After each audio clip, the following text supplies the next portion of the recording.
Bonjour à tous. Donc aujourd'hui, on va voir comment créer vos assistants IA sur mesure. On va vous donner la méthode pour le faire et alors on va se présenter aussi.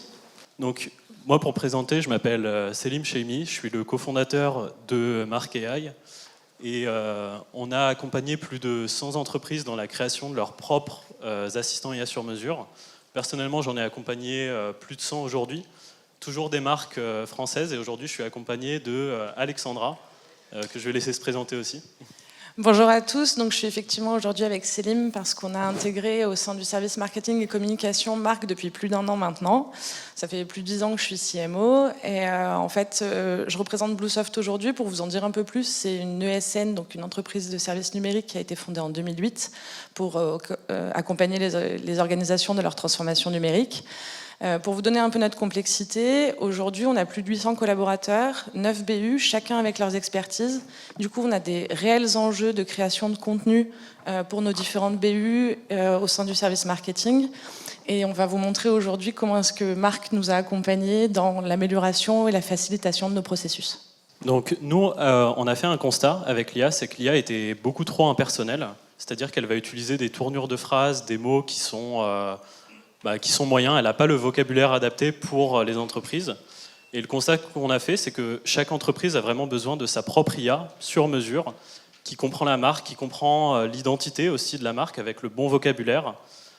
Donc aujourd'hui, Marc, c'est quoi? C'est un contenu qui garantit votre image de marque, votre identité. C'est des temps et des coûts de création qui sont divisés par 5, donc les équipes sont beaucoup plus efficaces. Et c'est un alignement de tous vos collaborateurs sur une même identité. Aujourd'hui, on a plus de 120 000 utilisateurs, dont des marques comme SAP, Asus et évidemment Bluesoft, qui travaille avec nous depuis plus d'1 an.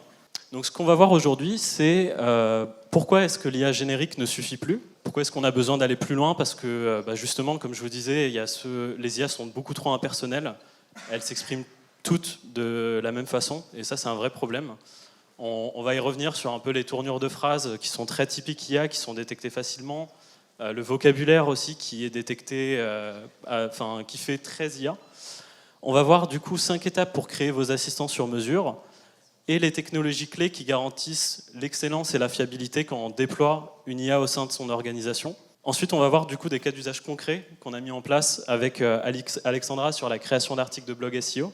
Et on va vous montrer du coup vraiment comment passer à l'action pour déployer l'IA sur mesure dans votre organisation. Donc votre marque a une voix, faites-la résonner. Vraiment l'idée c'est d'avoir des IA qui vous comprennent, qui sont alignés sur vos identités et qui ne sont pas impersonnels. Donc qui comprennent votre vocabulaire, qui comprennent votre façon de communiquer. Et donc vous voyez, aujourd'hui, on a des IA qui comprennent pas votre marque, qui comprennent pas votre identité.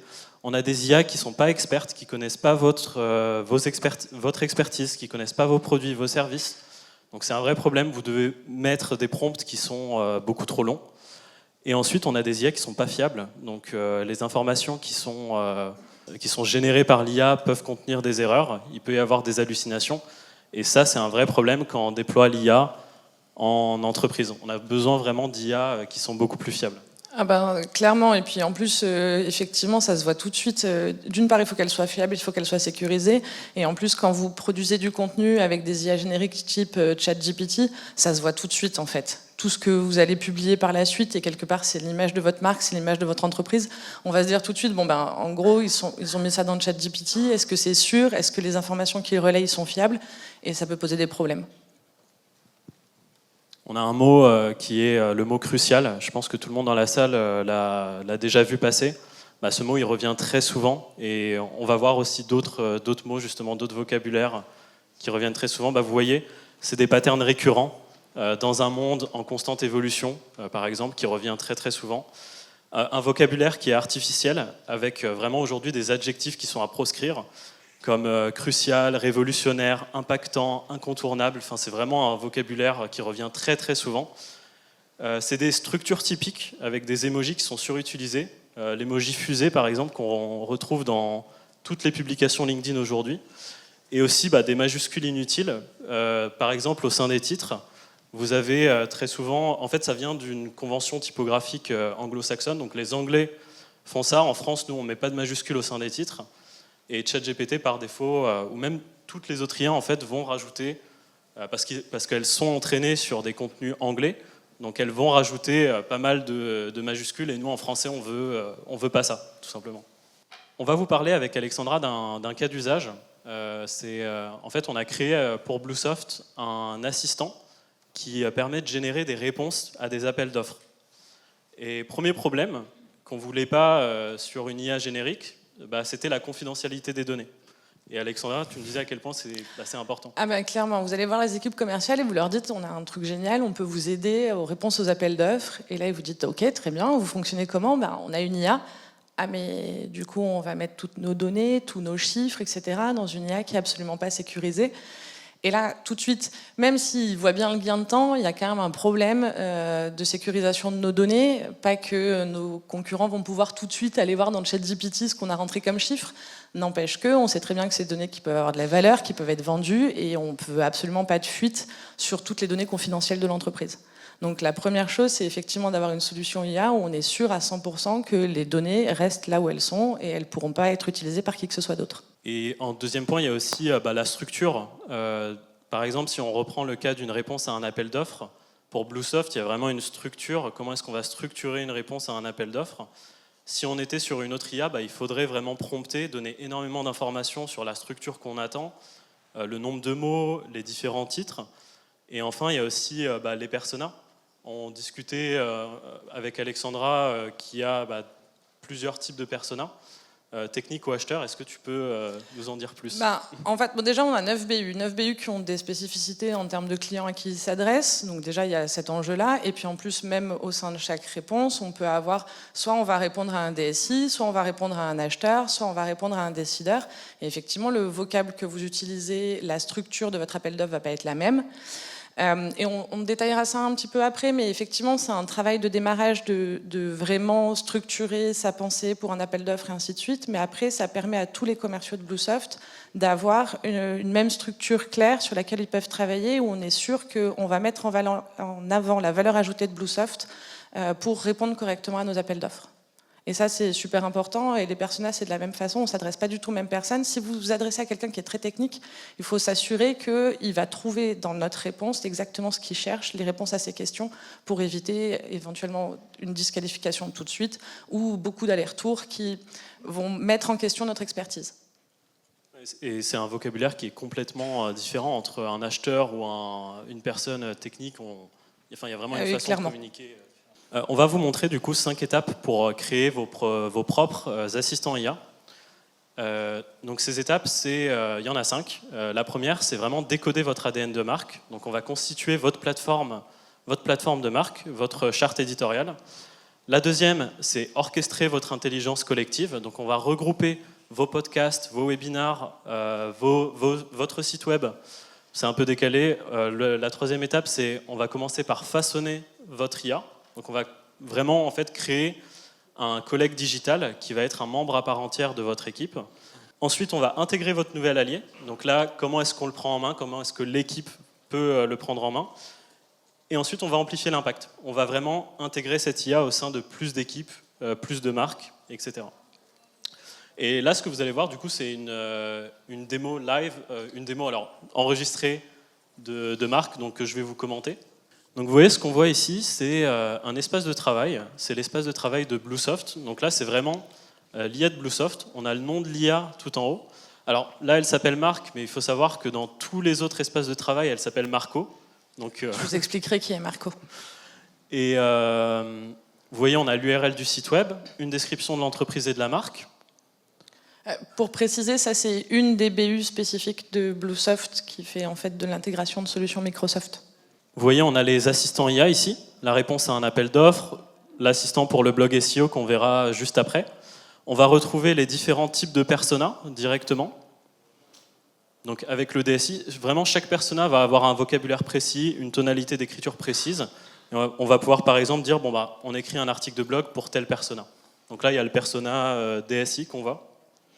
Ça demande, je ne vous le cache pas, ça demande de se poser sur à qui est-ce qu'on s'adresse, qui sont nos personas. Mais au final, on a l'impression que c'est quelque chose qui va nous demander beaucoup de travail, mais c'est aussi super intéressant parce que ça oblige, avec les équipes commerciales, avec beaucoup de monde en transverse dans l'entreprise, à se poser les bonnes questions et vraiment à discuter de ok, à qui on s'adresse et comment est-ce qu'on veut leur parler, c'est qui ces gens, plutôt que de faire des réponses génériques, on va vraiment se dire voilà, on veut s'adresser à telle personne de telle façon, avec tel vocabulaire, on connaît ses enjeux, et c'est assez intéressant comme travail d'entreprise.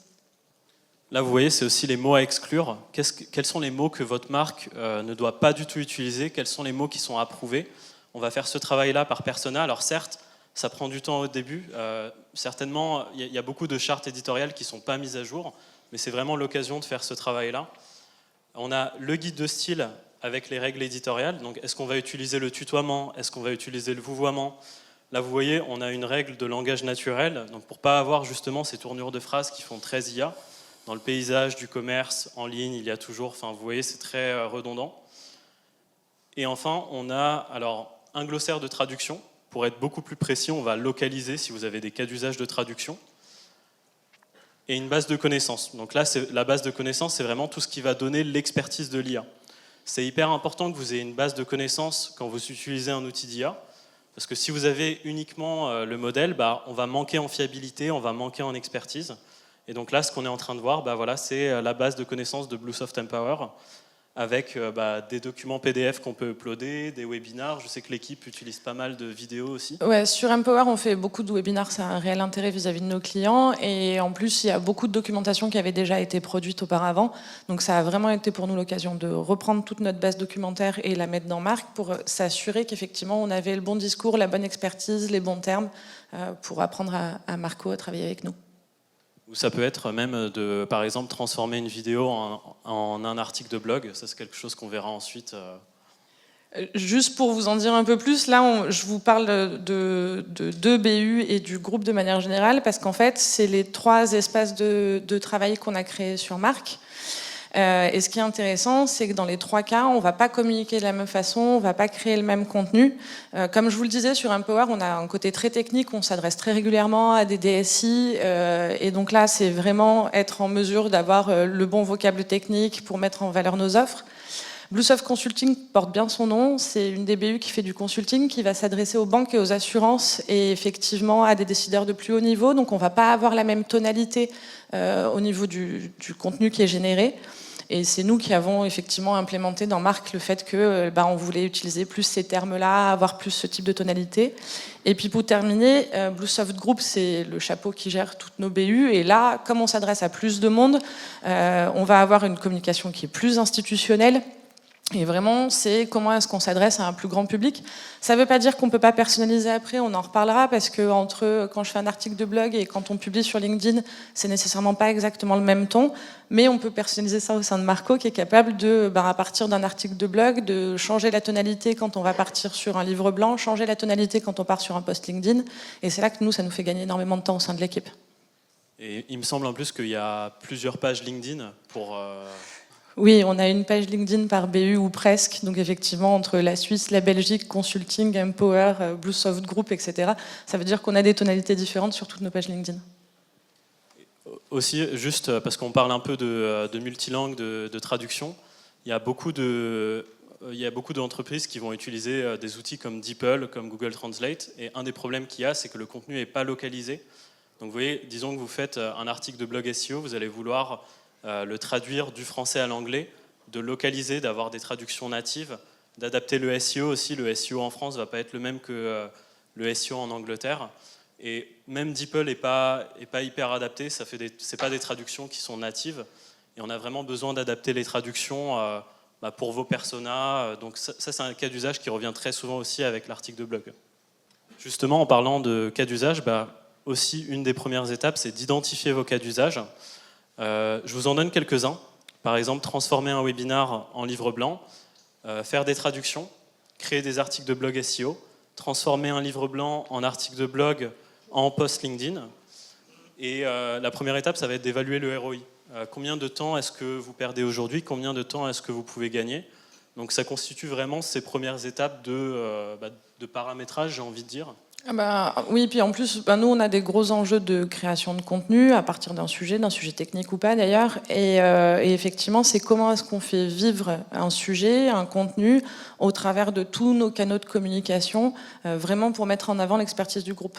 Donc effectivement, que ce soit qu'on parte d'un webinaire ou qu'on parte d'un article de blog, c'est comment est-ce qu'ensuite on le fait vivre dans le temps. On fait même pas mal de création de vidéos, nous, en ce qui nous concerne, même sur des sujets un peu pop culture, etc. Et du coup, c'est comment est-ce qu'à partir d'une vidéo YouTube, est-ce que je peux faire vivre ce contenu au travers de tous mes canaux de communication. Donc ça demande à nouveau un certain travail au départ, mais qui fait gagner énormément de temps après. Et de connaître aussi, comment est-ce qu'on écrit un article de blog, quelle est la structure d'un communiqué de presse, de vraiment définir ces formats. Et justement, on va façonner notre IA par rapport à tous nos cas d'usage. Mais juste avant, on va orchestrer notre intelligence. Donc, quelle est la data qu'on a à disposition ?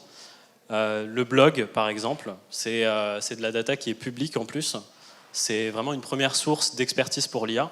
Mais ensuite, vous avez sûrement des podcasts, des webinars, des communiqués de presse. Tout ça, ça peut être utilisé pour apporter de l'expertise à l'IA. Donc c'est important de travailler sur ce que vous avez, de partir de l'existant et d'organiser cette donnée-là aussi. Comme je vous le disais, commencer par de la donnée publique, c'est beaucoup plus simple si vous commencez par exemple par ce qui se trouve sur votre site web. Et ensuite, par exemple, si on part sur un cas d'usage de communiqué de presse, mettez les exemples de communiqué de presse pour que l'IA puisse bien comprendre la structure d'un communiqué, justement. Et on va du coup préparer toutes ces données pour entraîner l'IA. Ça, c'est juste une citation qui me tient à cœur, c'est du CEO de NVIDIA. Et en fait, il dit que le département IT va devenir le département RH de votre main-d'œuvre digitale. Et donc, nous, ce qu'on imagine, c'est que vous allez avoir plein d'IA, plein d'assistants, plein d'agents, et vous allez avoir l'humain aussi. Et donc, l'idée, c'est de trouver en fait cette complémentarité, cette symbiose entre votre équipe humaine et vos assistants IA. Ça reste un complément, ça reste un outil, mais qui va vous faire gagner énormément de temps. Et Alexandra, tu parles aussi beaucoup de cette co-création. Quelle est ta vision dessus ? Qu'est-ce que tu en penses ? Je le détaillerai peut-être un peu plus après, mais c'est vrai que pour nous, Marco, maintenant, c'est devenu un membre de l'équipe. Et c'est pas un membre de l'équipe avec qui on discute tous les jours, avec qui on boit le café. N'empêche que c'est vraiment un membre de l'équipe sur lequel on peut s'appuyer tous les jours pour produire du contenu, pour aider les équipes commerciales, pour apporter de la valeur ajoutée au groupe. On va vous parler un peu par la suite de comment vraiment intégrer l'IA au sein d'une équipe. Alors vous voyez, on va façonner notre collègue digital. Donc je vais vous montrer là, pareil sur une petite démo, comment est-ce qu'on peut faire sur un cas d'usage précis de création d'articles de blog SEO. Mais c'est vraiment entraîner l'IA sur votre style d'écriture et définir aussi ces règles d'écriture. Est-ce que vous allez utiliser le vouvoiement ? Est-ce que vous allez utiliser le tutoiement ? Est-ce que vous utilisez de la voix active, de la voix passive peut-être ? C'est vraiment définir toutes ces règles d'écriture-là. Et il y a évidemment un feedback régulier de la part de vos utilisateurs, donc qui est hyper important. Marco nous demande régulièrement à la fin de la création d'un article, quel qu'il soit, est-ce que ça vous convient, est-ce que ça te va, et ainsi de suite, et on lui répond. Et en fait, dès que c'est vraiment terminé et qu'on est vraiment content du résultat, ça implémente notre réponse au sein de Marc. Et du coup, on sait qu'il va se servir de ce nouvel article, cette nouvelle création, pour continuer effectivement à nourrir l'IA, pour nous apporter des réponses de plus en plus personnalisées et de plus en plus propres à Boostsoft. Et justement, on va vous montrer là, en démo, comment est-ce que vous pouvez avoir cet apprentissage continu de l'IA. Donc, ce qu'on va vous montrer, c'est le studio IA. On va former un nouvel assistant ici. Et vous voyez, on va dire à l'IA, j'aimerais créer un assistant spécialisé sur la création d'articles de blog SEO. Donc vous voyez, ça ne demande même pas de savoir prompter, en fait, parce que l'IA va nous aider à créer notre propre assistant IA. Donc c'est ce qu'on lui dit. On lui dit, voilà, j'aimerais créer un assistant IA spécialisé sur la création d'articles de blog SEO pour Boostsoft. On va lui donner des exemples de références. Donc là, c'est un exemple de référence. On va lui donner en fait un article de blog qu'on a déjà écrit, mais vous pouvez lui donner beaucoup plus d'exemples de références. Là, vous voyez, on lui en donne un. Et ensuite, on va commencer à créer notre assistant IA. Donc là, qu'est-ce qui va se passer ? Déjà, on va donner, vous voyez, Marc va donner un nom à l'assistant. Donc là, ça sera article de blog SEO Boostsoft, comme vous pouvez le voir en haut à gauche. L'IA va automatiquement donner un brief pour cet assistant. Et ensuite, on va ajouter des règles d'écriture. Donc chaque article doit commencer par une introduction engageante, utiliser une structure hiérarchique. Chaque paragraphe doit contenir entre 3 et 5 phrases, inclure des exemples concrets, utiliser un ton professionnel. Donc vous voyez, vous pouvez l'IA ajoute directement pas mal de règles. Je ne sais pas si vous voyez le gain de temps, mais en fonction des équipes et leur niveau d'expertise sur l'écriture d'articles de blog SEO, ça met déjà toutes les règles de base que Google peut nous fournir pour l'écriture d'articles, et que les équipes soient expertes ou juniors, ça nous permet tout de suite de les accompagner sur ce type d'article et d'être sûr d'être pertinent d'un point de vue SEO. Et même pour vos équipes, ça vous permet d'être bien aligné sur comment est-ce qu'on va écrire un article de blog, comment est-ce qu'on va écrire un communiqué de presse, de vraiment avoir toutes ces règles d'écriture définies. Et effectivement, en SEO, en plus, ça change constamment. Là, il y a beaucoup de mises à jour qui sont effectuées par rapport à l'IA, justement. Il y a beaucoup d'évolutions.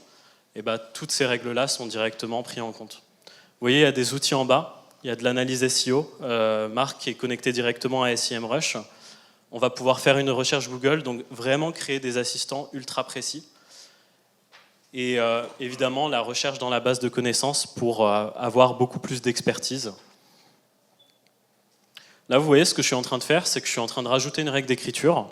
Je suis en train de demander à l'IA de me rajouter une règle pour ajouter des balises en gras. Et vous voyez comment on peut vraiment avoir cet apprentissage continu. Une IA n'est pas statique, elle va vraiment évoluer avec votre marque, et ça, c'est hyper important. Surtout à la vitesse à laquelle ça va, l'IA, ça évolue constamment. Donc il faut vraiment avoir cet apprentissage continu de l'IA, parce que votre marque aussi n'est pas statique, elle va évoluer avec vous. Donc là, vous voyez, on est en train d'entraîner l'assistant pour Bluesoft, et vraiment tout le monde dans l'équipe peut le faire, c'est hyper simple à utiliser, et il y a aussi cet intérêt d'avoir un outil accessible que tout le monde peut utiliser. Oui, enfin, vous dites pas qu'il ne fait pas tout à la place des équipes, hein, parce qu'il faut quand même bien choisir son sujet et ainsi de suite, mais ça permet effectivement d'avoir une création homogène qui respecte les règles Google et ainsi de suite, et qui permet aux équipes de, après, plus utiliser leur expertise sur le sujet, sur la pertinence du sujet et ainsi de suite. Par contre, une fois que ça sort de marque, il est optimisé SEO, vous n'avez plus qu'à le copier-coller dans votre blog, et ça fait gagner un temps énorme. On va en reparler sur vraiment l'intégration de l'IA, mais il y a aussi vraiment ce côté de l'humain supervise la stratégie, et l'IA c'est de l'exécution, mais voilà, ça reste un outil pour gagner en efficacité. Mais l'humain est vraiment au cœur de la stratégie. Surtout quand tout le monde a accès à des outils d'IA, les idées deviennent de plus en plus importantes. Donc ensuite, une fois que vous avez façonné votre IA avec tous les cas d'usage, les communiqués de presse, les articles de blog, vous commencez à avoir vraiment une IA qui vous comprend, qui comprend votre marque. Et maintenant, comment est-ce qu'on va l'intégrer au sein de l'équipe? Donc il va falloir passer par des formations. On va former différents types d'utilisateurs. Quelque chose que je vous recommande aussi, c'est de commencer petit et d'aller vite. Donc de commencer par un groupe pilote, par exemple, avec vraiment des utilisateurs clés qui maîtrisent bien peut-être l'IA aujourd'hui. Et ensuite, donc, d'avoir un support de proximité. Impliquez vos équipes dans la démarche, ça c'est hyper important. Vraiment prenez leur feedback, brainstormez avec eux sur les différents cas d'usage. Qu'est-ce qui peut leur faire gagner du temps? Ouais, je ne vais pas vous mentir, je pense que c'est le cas de tout le monde. Tout le monde se dit qu'intégrer de l'IA au sein d'une équipe, ça va être facile, au sein d'une entreprise, ça va être facile, parce que quelque part, tout le monde s'en sert. Tout le monde s'en sert sans vraiment le dire, va sur ChatGPT ou n'importe quelle autre plateforme générique. Sauf que moi, typiquement, quand vous arrivez dans une équipe marketing communication, ils arrivent « Ah, mais non, si on fait ça, tout va se ressembler, tout va ressembler à la même chose, on verra tout de suite que c'est écrit par une IA. Et puis du coup, mon travail à moi, ça va devenir quoi ?» Et ainsi de suite. Il ne faut pas croire, hein, même les équipes marketing communication vont avoir des freins à l'adoption sur ce type de solution. Et c'est là qu'en fait, vraiment prendre le temps de faire la formation et de travailler avec l'équipe sur quels vont être les sujets, qu'est-ce que ça va t'apporter, et toi, sur quoi ça va te permettre de te concentrer derrière, ça change tout. Et puis vraiment, ils se rendent compte, on verra, il y a des petits verbatim de l'équipe, une fois qu'ils se rendent compte de la vraie valeur ajoutée pour eux, du temps que ça leur fait gagner, sans que ça leur enlève tout leur génie créatif, entre guillemets, et que c'est un énorme facilitateur, on commence à avoir une meilleure adoption. Et une fois que vous avez une équipe qui est embarquée, en fait, allez voir les commerciaux et leur dire, on a un truc, vous allez voir, on va vous montrer, c'est simple, on l'a programmé, on s'en est occupé, on a implémenté ce qu'il fallait, et vous aussi, ça va vous faire gagner du temps. En fait, petit à petit, c'est quelque chose qui se répand assez facilement au sein d'une entreprise. Et chez nous, il n'y a pas eu de souci. Power est très clairement convaincu de la solution. Mais vous attendez pas de ne pas avoir de frein quand même. Ce qui est assez marrant parce qu'au final, moi je sais que toute l'équipe, quoi qu'il arrive, se servait de ChatGPT à côté, quoi. Donc c'était un peu spécial, mais voilà, maintenant ils sont convaincus et ça change tout. Et je pense que aussi il y a beaucoup de tâches redondantes qui me prennent du temps. Par exemple, si on prend le cas d'un article de blog SEO, d'ajouter les mots-clés, vous voyez, c'est un exemple, mais d'ajouter les mots-clés, c'est très redondant, ça prend du temps. Et il n'y a aucune raison que l'IA, c'est vraiment une tâche que l'IA peut faire et ça libère du temps pour l'humain. Il va pouvoir se concentrer sur des tâches beaucoup plus créatives, des tâches qui sont avec beaucoup plus de valeur ajoutée pour l'entreprise aussi. Donc voilà, c'est vraiment bénéfique pour l'équipe. Ouais, puis au final, je vous parlais de Marco, c'est pas un nom que moi j'ai inventé, c'est l'équipe qui est revenue avec ça en se disant non, mais en fait on va lui trouver un petit nom, ce sera plus sympa. Et quand ils en parlent, effectivement, ils parlent de Marco, ils parlent pas de l'assistant IA ni de la solution IA. Donc voilà, c'est vraiment comment est-ce qu'on intègre l'IA comme complément, c'est vraiment un nouveau membre de l'équipe. Donc au début, quand il arrive, il a très peu de connaissances, mais on va le former, on va lui donner de l'expertise, on va lui donner notre site web, nos podcasts, nos webinars.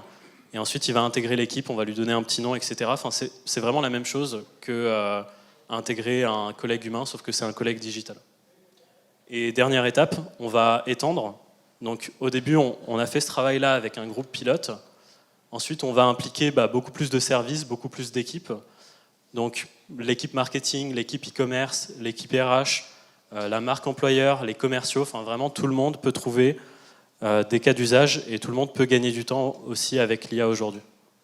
On va vous donner aussi du coup les technologies clés qui vont garantir excellence et fiabilité. Donc c'est quelques conseils que vous allez pouvoir mettre en place quand vous déployez une IA. On va commencer par le bas. Donc vous voyez, le bas, on a le modèle ici. Donc si vous avez uniquement un modèle, ça sera pas suffisant. Si vous voulez vraiment déployer de l'IA en entreprise, il vous faut des IA beaucoup plus adaptées, beaucoup plus fiables. Donc vous voyez, ce qui est bien sur Marc, c'est qu'on a un agrégat de plusieurs modèles. Chaque modèle a ses forces et ses faiblesses. Par exemple, si on prend Claude est beaucoup plus adapté sur la créativité, la tonalité, le code aussi. Si on prend ChatGPT, c'est beaucoup plus adapté pour des cas d'usage d'analyse. Enfin, GPT, les modèles GPT du coup. Et si on prend Mistral, donc, c'est des modèles open source qui sont beaucoup plus adaptés en français sur des cas d'usage très spécifiques de respect de la ligne éditoriale. Donc vous voyez, il y a vraiment, chaque modèle a ses forces et ses faiblesses, mais c'est pas assez. Il nous faut des briques, donc on va monter un étage au-dessus avec la base de connaissances. Comment est-ce qu'on peut donner de l'expertise à son IA ? Bon, c'est tout ce qu'on a vu, c'est une base de connaissances. La technologie s'appelle le RAG, il y en a d'autres aussi, mais c'est des technologies qui vont vraiment pouvoir garantir l'expertise et la fiabilité de vos contenus. On monte un étage au-dessus encore, là on passe sur vraiment la couche applicative. Au début on était vraiment sur la couche modèle. Là on va avoir des contrôles qualité, donc comment est-ce qu'on met en place des règles d'écriture précises, des évaluations, comment est-ce qu'on évalue l'IA pour qu'elle puisse apprendre en continu. On monte encore au-dessus, les espaces de travail, donc comment est-ce qu'on organise l'IA au sein de différentes équipes, différentes marques aussi, comme on l'a fait avec Bluesoft, avec un espace pour Bluesoft Empower, un espace pour Bluesoft Consulting. Donc vous voyez, on peut vraiment segmenter les équipes. Et donc la dernière couche, là on est vraiment sur l'applicatif, c'est la couche des cas d'usage. Donc comment est-ce qu'on peut être flexible, comment est-ce qu'on peut vraiment développer des assistants qui répondent aux besoins des équipes, qui répondent aux besoins des différents cas d'usage.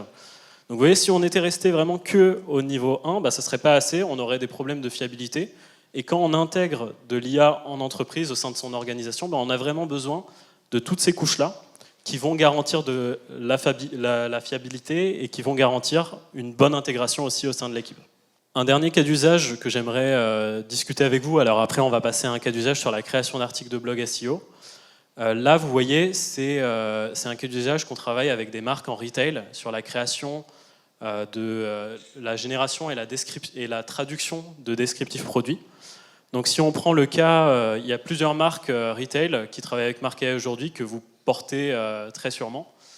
Et vous voyez, si on faisait de la génération de descriptifs produits et de la traduction sans évaluation, sans règles, sans ce contrôle qualité justement, avec des règles d'écriture très spécifiques, ils ne pourraient tout simplement pas le déployer sur le site web et les différentes marketplaces. Donc aujourd'hui, c'est un gain de temps phénoménal pour les équipes. Et c'est justement, comme je vous disais, comment est-ce qu'on peut réduire les tâches redondantes et donner plus de liberté à l'équipe humaine. Et maintenant, quelques cas d'usage concrets et des résultats obtenus par Alexandra. Non, par mon équipe, ce qui n'est pas la même chose. Il faut donc, je vous le disais déjà en introduction, on a des sujets très techniques et particulièrement dans l'écriture d'articles de blog. Parce que quand vous voulez répondre à des sujets pour des développeurs et ainsi de suite, on ne va pas se mentir, mon équipe n'a pas l'expertise sur le JavaScript, le code, tous ces éléments. Du coup, vraiment, ce qu'on fait maintenant, c'est sans Marc. Il aurait fallu qu'un membre de l'équipe prenne le temps avec un expert chez nous pour définir les contours de l'article. Alors pourquoi est-ce qu'on parle de sujet? Qu'est-ce qu'il faut dire sur ce sujet pour montrer notre expertise et remonter dans les résultats SEO et ainsi de suite. Donc ça veut dire demander à un consultant qui est normalement chez un client de prendre 2 heures, dans le meilleur des cas, pour parler d'un sujet et écrire la trame de l'article avec les choses importantes à savoir. Ensuite, la personne dans l'équipe aurait dû passer du temps à faire du sourcing sur Internet, sur des articles, pour créer la structure de l'article, l'écrire, ça prend du temps. Suite à ça, aller sur n'importe quelle plateforme pour s'assurer, pas n'importe quelle, mais pour s'assurer que d'un point de vue SEO, c'était pertinent. Et ensuite, demander une relecture à l'expert pour vraiment pour être sûr que ce qu'on va publier est pertinent, juste, et que ça va mettre en avant notre expertise et pas mettre en avant éventuellement des erreurs au sein de l'article. Et du coup, là où Marc change tout, c'est que le sujet de l'article va être défini en comité éditorial, parce que ça c'est quelque chose qu'on fait conjointement tous ensemble sur ça va être quoi notre planning du mois à venir, sur les articles de blog, sur les webinaires et ainsi de suite. Une fois qu'on a décidé du sujet, il y a vraiment tout le travail qui est fait avec Marc sur le brief, les recherches avec l'aide de Marc. On co-construit, co-écrit l'article avec Marc en intégrant des sites internet qui nous ont paru pertinents. Par exemple, des articles en anglais qui ont fait leurs preuves et ainsi de suite. Marc là écrit l'article de blog avec effectivement tout ce qu'on lui aura demandé. On le passe dans SEMrush d'un point de vue SEO. Et en fait, on ne fait plus intervenir notre expert qu'à la fin, quand l'article est écrit. On lui fournit, on lui dit voilà, on voudrait écrire un article sur du JavaScript ou sur le clean code.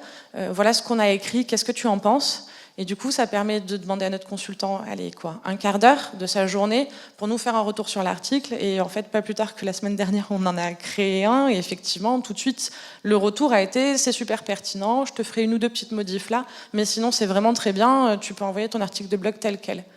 Donc en fait, ça fait gagner du temps à effectivement Pierre qui a écrit l'article avec Marc, mais ça veut dire qu'on ne fait pas non plus peser la création sur nos collègues au sein de l'entreprise qui ont potentiellement vraiment autre chose à faire. Et j'imagine que des fois, tu as des experts qui sont peut-être pas disponibles et qui n'ont pas le temps pour faire tout ce travail au début de passer 1h30 sur expliquer le sujet. Ils n'ont pas les 2 heures sur expliquer le sujet. Et puis même, nous, comme on s'est organisé en termes de planification, ça veut dire qu'on sait quand est-ce que l'article est prévu pour sortir. Ça veut dire qu'on peut s'organiser en amont sur il faut qu'on les fournisse à telle date à notre expert pour qu'il nous fasse son retour. Enfin, ça nous simplifie grandement la vie. Ça veut dire qu'on a beaucoup moins d'interlocuteurs parce que je vous le disais, 9 BU, 9 expertises différentes. S'il faut qu'on sollicite systématiquement les consultants sur tous les différents sujets, en fait, on passe notre semaine à faire ça. Il faut trouver la bonne personne. Ah mais non, je suis pas dispo, tu devrais demander à un tel, etc., etc. Voilà. Alors que juste envoyer un mail en disant est-ce que tu peux me relire l'article, me dire si tu le trouves pertinent, s'il y a des erreurs, ça change tout. Donc, ce qu'on va vous montrer maintenant, c'est justement, alors, quelques retours aussi de ton équipe. Ouais, quelques verbatim de l'équipe. Alors, c'est pas les vrais noms pour des questions d'anonymisation de mes collègues, mais vraiment pour eux, ça a tout changé sur plein de sujets. Comme on le voit, effectivement, on a refait un certain nombre de sites internet et en fait, demander à Marco de nous accompagner sur l'optimisation SEO de notre site internet et des différents écrits, ça a tout changé et elle évalue ça à 3 semaines de gain de temps quand même. Sur quelque chose qui a pas une grande valeur ajoutée. Une fois qu'on a dit ce qu'on voulait dire sur le site, etc., le fait qu'il soit optimisé par Marco, ça change tout. Et puis de la même façon, on a tourné une vidéo il n'y a pas longtemps pour répondre à un appel d'offres où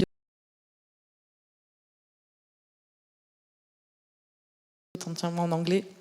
Il fallait tout sous-titrer en français. Ça semble facile comme ça, sauf que la réalité, pour que ça colle exactement, et ainsi de suite, ça demande du temps.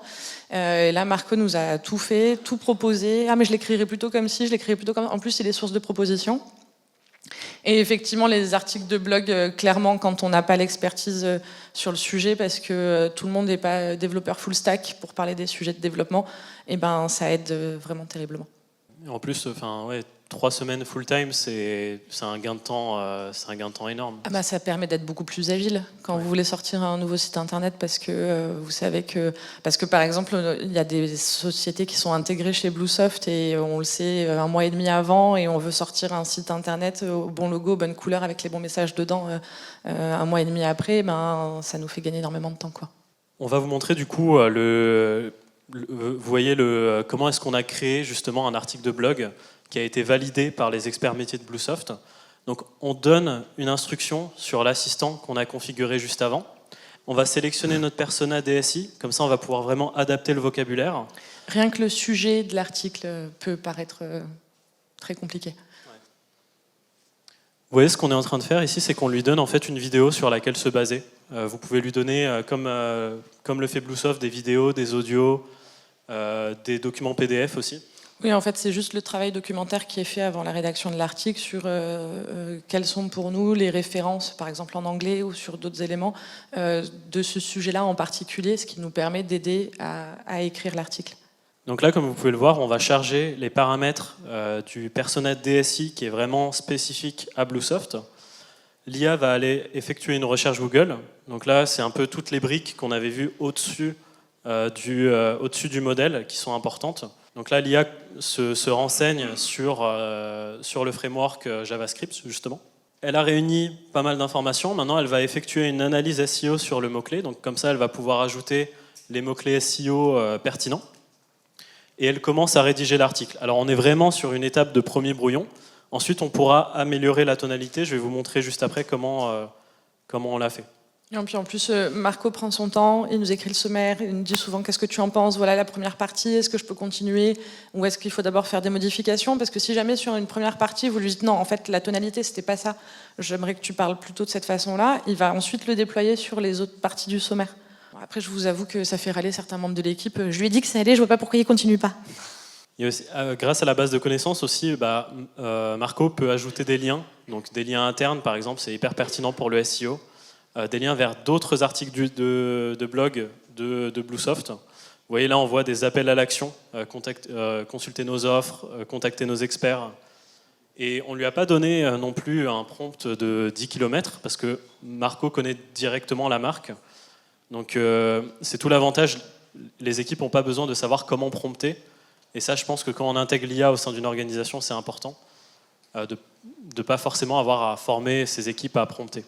Donc voilà, vous voyez, on voit encore plus de call to action. Ce qu'on va faire maintenant, c'est qu'on va exporter cet article vers l'éditeur de texte. Vous voyez qu'il est finalisé maintenant. Donc maintenant, on va passer à la phase de tonalité et d'optimisation SEO. Tout est combiné en un seul outil directement. Donc là, on exporte l'article vers l'éditeur de texte. Vous voyez qu'il est exporté, il est mis en forme directement. Il y a un espace commentaire aussi où les experts vont pouvoir vérifier l'article. Ici, vous voyez, on a toute la section de règles d'écriture. Donc Marc va détecter la tonalité, il va détecter des expressions IA. Cependant, qui revient très souvent, il va le remplacer par toutefois. Il est important de noter qu'on a vu des tournures de phrases en constante évolution, cruciales, révolutionnaires. Tout ça, il va le détecter. Et là, on passe au score SEO. Donc on va lui donner, vous voyez, le mot-clé sur lequel l'équipe de Bluesoft se basait dessus. Donc on était sur comment choisir le bon framework JavaScript. Et là, Marc va faire une analyse SEO et va nous donner du coup les mots-clés à ajouter à notre article. Alors il en a déjà ajouté pas mal, mais vous voyez, l'IA n'est pas parfaite. Il y a le mot framework, bon, c'est pas encore parfait. Il y a certaines instructions où elle ne peut pas les suivre, et c'est pour ça que la complémentarité entre l'IA et l'équipe est hyper importante. Donc là, on lui dit de réduire le mot framework directement. Et en même temps, ça peut paraître paradoxal, mais ça continue à former l'équipe sur comment faire du bon SEO.